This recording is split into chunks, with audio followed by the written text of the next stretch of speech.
తెలంగాణపై BJP full focus పెట్టిందట. ఇతర పార్టీల నుంచి చేరికలకు ప్లాన్ చేస్తుందట. రాష్ట్రానికి క్యూ కడుతున్న పార్టీ పెద్దలట. మొన్న రాజ్నాథ్ సింగ్, నితిన్ నబీన్, నిన్న నడ్డా, నేడు అశ్విని వైష్ణవ్ ఇతర పార్టీల నేతలకు తలుపులు తెరవాలని దిశానిర్దేశం చేస్తున్నారు. మరోపక్క రాష్ట్ర సర్కారు వినతులకు ఎటకేలకు మోక్షం వచ్చింది. తాడిచెర్ల రెండో గని కేటాయింపు, మెట్రో, ధాన్యం టార్గెట్ పెంపు అంశాలపై కిషన్ రెడ్డి చొరవ రాష్ట్ర రాజకీయాల్లో చర్చ జరుగుతుంది. అయితే కాంగ్రెస్ ప్రభుత్వం సెంట్రల్లో ఉన్న బీజేపీ ప్రభుత్వం పైన పెట్టిన ప్రతి ఒక్క ప్రతిపాదనను పరిగణలోకి తీసుకొని నిధులో లేదంటే అప్పులో లేదంటే చర్చలో ఏదో ఒకటి సానుకూలంగా స్పందిస్తుంది. దానికి తోడు తెలంగాణలో సెంట్రల్లో బీజేపీలో ఉన్న నాయకులు, ప్రధానమైన నాయకులు తెలంగాణకు వస్తున్నారు, పోతున్నారు, మీటింగ్లు పెడుతున్నారు, మాట్లాడుతున్నారు. ఈ కార్యక్రమం అంతా జరిగేది ప్రధానమైన కార్యం అంటే తెలంగాణలో బీజేపీ అధికారంలో రావాలని ప్రయత్నం చేస్తుందని చెప్పేసి మరి వెలుగు పత్రిక అంచనా వేస్తుందా? మరి ఈ అంచనా మరి ఎంతవరకు నిజం?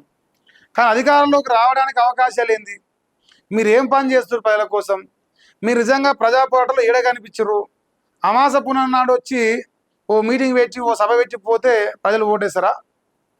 ప్రజల కష్టంలో పాలు పంచుకోవాలి, ప్రజల నష్టంలో పాలు పంచుకోవాలి, ప్రజల కన్నీళ్ళలో పాలు పంచుకోవాలి. అప్పుడు ఏమైనా అవకాశం ఇస్తారు. మంచిగా ఏసీ అంటారుగా, ఏసీ కార్లలో వచ్చి కదరబట్టలు వేసుకొని బటన్ అలవకుండా పోయి తిరిగితే ప్రభుత్వం రాదు. ఊకనే అట్లా వస్తుందా ప్రభుత్వం? బీఆర్ఎస్ వాడు రోజుకో పోరాటం చేస్తుండ్రు, రోజుకో ప్రజా సమస్యల మీద నిలబడుతుండు, కలబడుతుండు, కొట్లాడుతుండు. అసలు ప్రజలు చూస్తూ ఉంటారు 24 గంటలు. అరే మా కష్టంలో మా బాధలో పాలు పంచుకుంటున్నారు అబ్బాయి అని.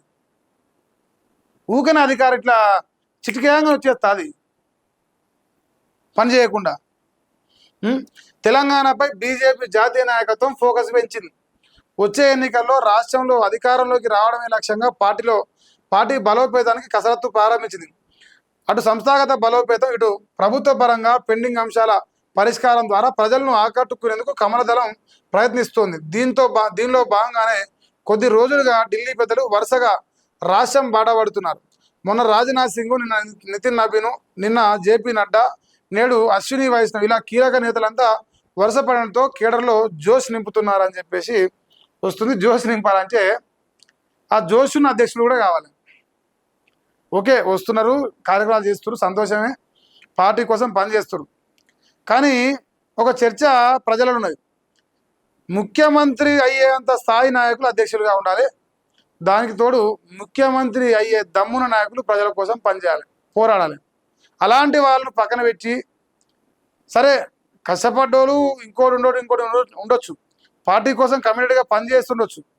కానీ మా రామచంద్రరావు అన్నకు వాస్తవానికి ఆ రేంజ్లో కొట్లాడేంత శక్తి లేదు. మాస్ లీడర్ కాదు ఆయన, క్లాస్ లీడర్. ఒక మాస్ లీడర్ కావాలి. ఇలా మళ్ళీ ప్రజల లోపల చర్చ జరుగుతున్నది. సో బండి సంజయ్ గారు మళ్ళీ అధ్యక్షుడు కాబోతున్నారు. దానికి తోడు కాంగ్రెస్లో ఉన్న కొందరు నాయకులు మళ్ళీ బీజేపీలో రాబోతున్నారు. ఈ గేట్లు తెరిచిన కార్యక్రమం దానికేనని చెప్పేసి ఒక చర్చ జరుగుతున్నది కార్యకర్తలు. నిజంగా అదే నిజం అనేది తెలియాల్సిన అవసరం ఉంది. ఏం జరగబోతుంది, ఏం కథ, ఏదేమైనా ఫోకస్ అయితే కనిపిస్తుంది. కానీ ఆ ఫోకస్ నిజంగా పరిగణలోకి తీసుకొని ముందలు పోవాలంటే దానికి చాలా సమయం కావాలి, చాలా కార్యక్రమాలు చేంజ్ కావాల్సిన అవసరం ఉంది. ముఖ్యంగా బీజేపీలో కొందరు నాయకులు తన్నుకుంటారు. ఆ తన్నుకునేటోళ్ళు ఫస్ట్ బుజ్జగించాలి, వాళ్ళకు కాకమ్మ కథలు చెప్పాలి. వాళ్ళు తన్నుకొని అవతలకి అవకాశం అయిపోతున్నారు. ఇది ఒక వార్త.